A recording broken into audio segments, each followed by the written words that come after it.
congratulations to her.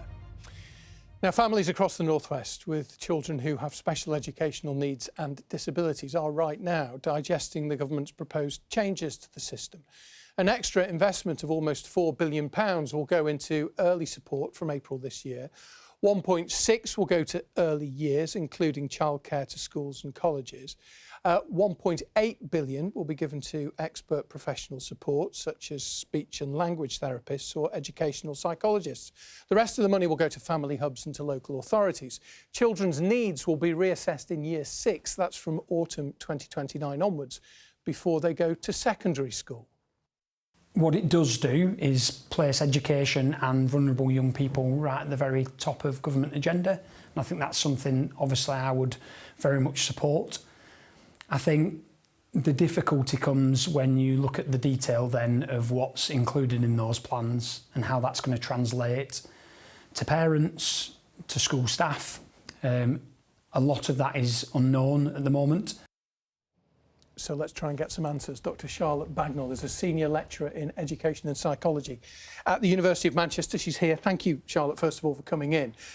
Some of the work you did fed into the thinking behind this Green Paper. What do you make of it? No, thank you for having me.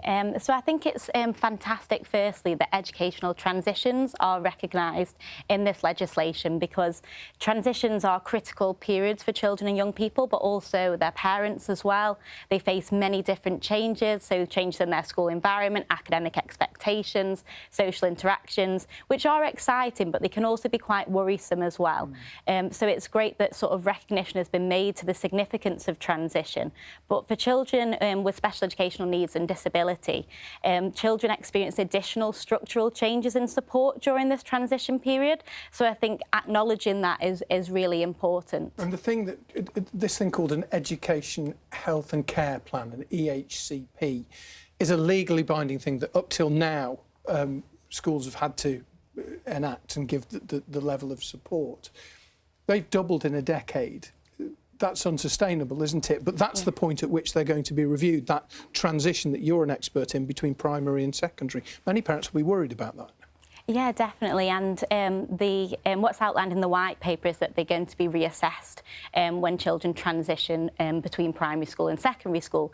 And this might enable those reassessments to be in line with children's developmental needs, but also I suppose it's acknowledging some of those discontinuities children are likely to experience at secondary school.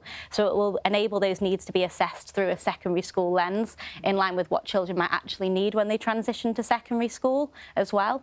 Those EHCPs, though, are going to be the top of the tree, and there are going to be other layers now and other supports put in place that maybe aren't legally binding, actually, some of them.